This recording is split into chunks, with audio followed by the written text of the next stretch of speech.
key thing he said was that there's going to be a style difference, there's a change. That possession-based rugby that we've seen from Ireland, the phase upon phase, has been slightly pushed to the side as they try to evolve with the way the game is being played.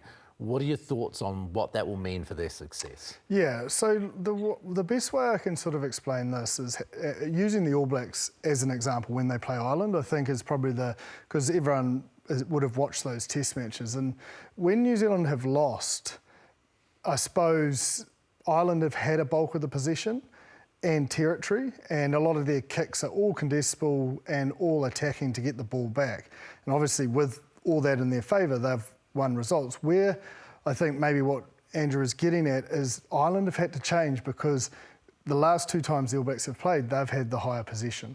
So they've looked to almost starve them of that possession and give them less opportunity with the ball, so it doesn't allow Ireland to get in their rhythm, if that makes sense. So to me, I get the sense that Ireland now know they're almost the hunted, and teams are trying to take their strengths away from them.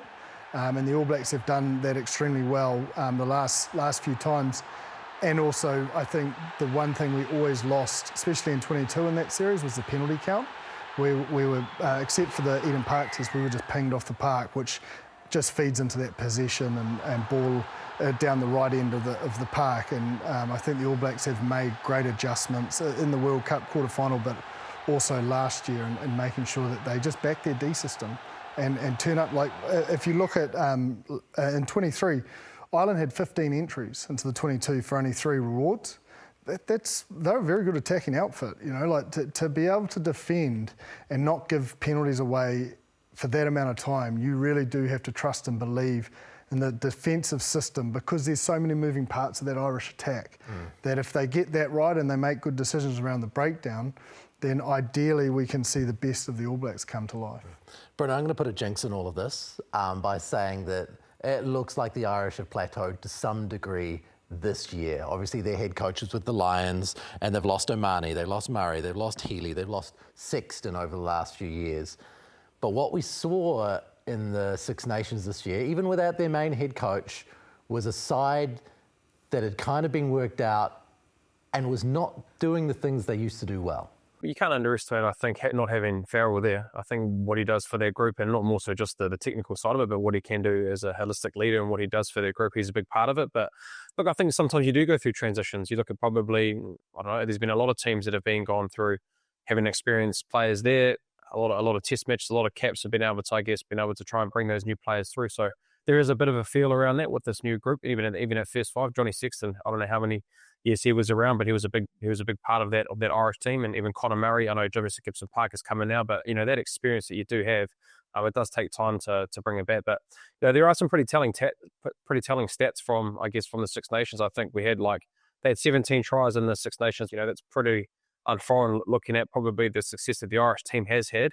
And I think they have scored 1 try off turnover attack in the Six Nations, which Andrew Goodman probably did bring up around how they could be better around that turnover attack, because I think with the aerial game that it is going at the moment, that 20 seconds post the kick, whoever is kicking, I think there is a good opportunity to be able to score points. And probably do we see a bit of a movement in around that, their turnover attack, and especially aerially. I think when they do play the All Blacks, you've seen it's been an Achilles heel for us during the June series and even the Rugby Championship, getting the ball in air. So I think Jamison Gibson Park, the way that he does put it on a dime, Prendergast or whoever, Crowley, whoever there is at 10, that contestable game is going to be able to be a big part of this test match, I believe. And I think the turnover attack, we have to wait and see if it does go. But I think the attacking side of it, when they have had success against us as well, they have won the physicality battle. I think the last time we did play them, you know, they were operating at 49% quick ball. The All Blacks were at 70%. So anytime they're getting slow ball, they don't have those big ball carriers, and they're not able to play on top of teams. So the physicality battle, I think, for the Irish, along with that turnover attack and the kicking game,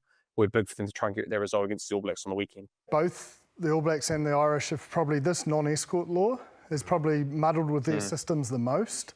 And look, I'm actually quite confident with the adjustments the All Blacks have made in that backfield, but I think it will get tested, especially on this, not just with the Irish game, but on this Northern Tour. And you know, there is an inkling that if they can get that right, the counter-attack for both sides, because it's both in their DNA, it's both their sort of style. It will almost be who I suppose, dominates once again I suppose that contestable nature in the air and their ability to secure possession to get into that sort of strike plan. And I would suggest you're going to see both sides looking to get 4 or 5 players. You know, like Bryn, you probably try to get the midfield back there as well to really take advantage of that counter-attack.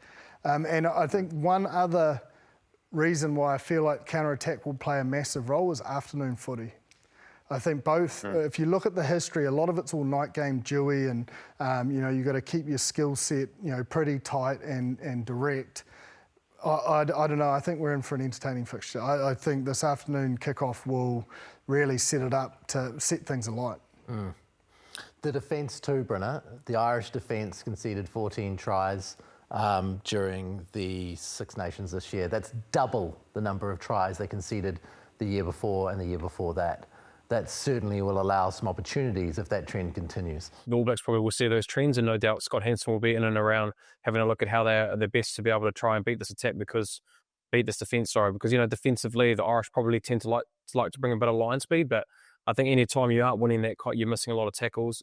The physicality of the breakdown, our team's playing on top of them, the decision-making around your centre wing or your bunker, you're under more stress because you're not over the advantage. The teams are over the advantage line. So I can imagine the Irish will be in and around winning that collision area, but I think the alignment and probably the connection piece and the communication from the centre wing and bunker being on the same page and being able to bring that line speed. Because I think if you have seen with the South Africans, with us, if you do put line speed pressure under us, you know, we've got to be able to try and have the skill set to be able to do that. So whether that's a run, pass or kick. So, yep, it is a little bit, I guess, telling for the Irish, but they have had a bit of time away. They've been able to probably review the Six Nations and probably where they went wrong. And I think having, you know, all the coaches back in and around that environment, I think we will see a better defensive display, more so in the collision area. I think, you know, the Northern Hemisphere, we know that we've talked about it a lot.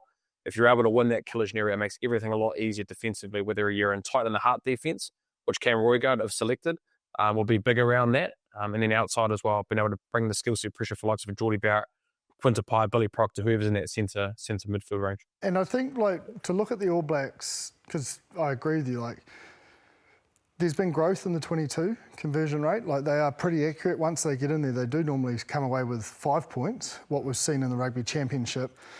That's consistent with the last 2 victories against Ireland. But we will still have to, you know, the confrontation Bryn talks about, we've got to go through them. So it's almost like a 9 carry to 1 pass ratio. The All Blacks have shown in 24 and in 23 for those results. And it's similar if you looked at the Eden Park test in 2022.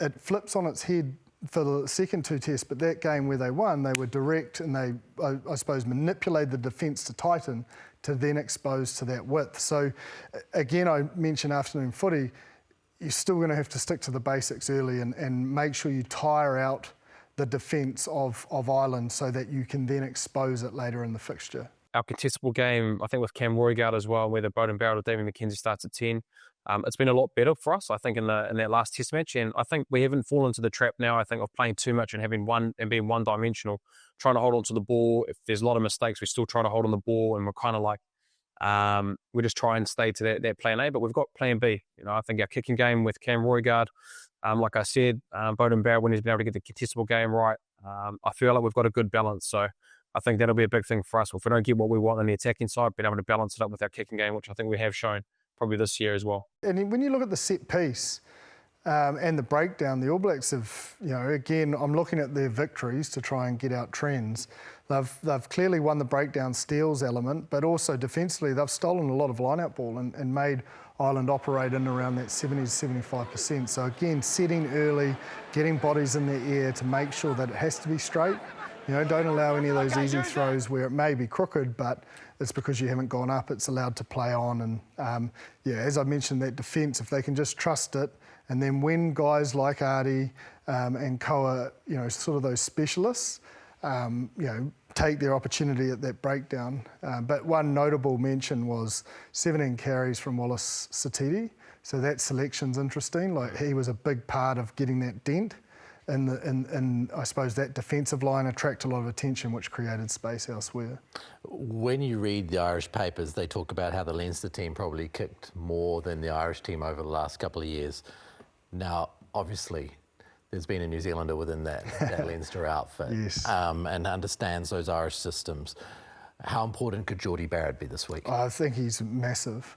Like, you don't want to overplay it. Like, it's sort of like when you get a player from another super club. I'm sure Bryn would have been asked for all sorts of intel when he moved from the Blues to the Crusaders.